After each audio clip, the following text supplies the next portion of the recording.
Alright, so trying to look at another drug, and this is known as the diethylcarbamazine.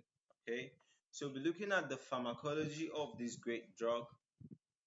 Get to look at the application. Okay, when looking at the pharmacology, look at the pharmacokinetics. That's what it does on the body. Okay, you try to look at the mechanism of action, try to look at the uses of the drug, okay, and every other thing that you need to actually learn about the drug. Okay, so this is the diethylcarbamazine. So for diethylcarbamazine, we said that it's actually a drug of choice for the treatment of what? Filariasis. Filariasis. You also use it for treating disease conditions like what? Loiasis, okay, and tropical eosinophilia. That's when the red blood cells levels in the body are kind of like shooting up, okay, so easy to actually treat it. Okay, so pharmacokinetics now, it is a synthetic derivative of what? Piperazine. Synthetic derivative of what? Piperazine. Is rapidly absorbed in the gut. It has a short life of about 2 to 3 hours, which increase in alkaline urine up to 10 hours. Okay, and it equilibrates with all tissues except fats. It is excreted in urine unchanged. All right, so when you take it, excrete it in urine, and it is still maintaining all those characteristics. The dosage is reduced in what? Urinary alkalosis and renal impairment. Do you know what that means? Because it is excreted in urine unchanged. So if the person has a renal impairment, or if the person has a problem with their kidney, you want to reduce the dose of this drug because it will actually what? Affect their kidneys if you leave it like that. Okay. So how about the mechanism of action? How does it actually act?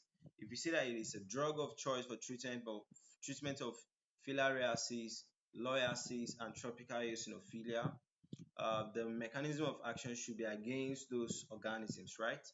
So it immobilizes what? Microfilariae in tissues and alters its surface structure, making them more susceptible to destruction by the host defense mechanism. Okay, so I'm just sad I didn't bring the pictures of all these microfilariae here, but you get to see that this drug actually what? It will make them static, it will immobilize, and that means it will make them stop moving around. Okay, it will also alter their surface and help your immune system to destroy them better. Okay, it has an unknown mechanism against adult worms, okay, but it actually acts against them. It actually possesses an immunosuppressive effect. It will suppress your immune. That's one of the effects, okay. It has no teratogenic effect on experimental animals, right? So this drug is not has not been proven to actually what uh, bring up cancer in people. Okay, so it's actually nice. It is a drug of choice for treatment. Okay, for treatment tissue status like what Wuchereria, okay, Wuchereria, what bancrofti, B. malai, B. timori, and Loa. Okay, macrophyllae are rapidly killed by it. Adult worms are killed slowly by it. Okay, so it actually requires several courses of treatment with this diethylcarbamazine. Then adult worms are either killed or sterilized by it. Okay, it is highly effective against loa. Right. Antihistamines and corticosteroids are given in allergic manifestation. That's if somebody is reactive to this type of drug, you can give antihistamines and corticosteroids. Okay, complete cure may be required. Okay, complete cure, like for you to be completely cured by this, all these disease conditions that we mentioned. So now for you to be able to use this drug to completely cure this like disease conditions,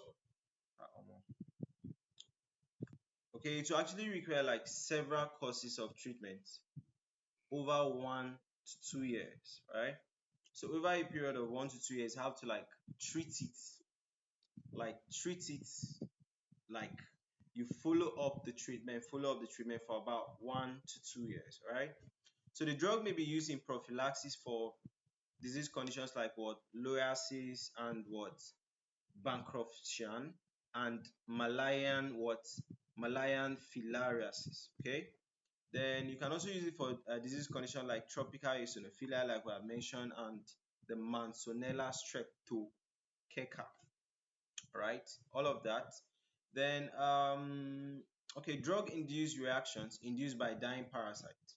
So, one thing is, as you are treating those parasites with these drug conditions, as they are dying, they are releasing toxins. Okay, so as they are releasing toxins, patients that are being treated using this drug can be complaining about things like what fever, malaise, papular rash, headache, GI disturbance, cough, chest pain, muscle pain, joint pain. Okay, all that is like um all that is like a side effect of the drug. Okay, then leukocytosis can set in, right, where you're having like elevated levels of red blood cells, white blood cells, sorry.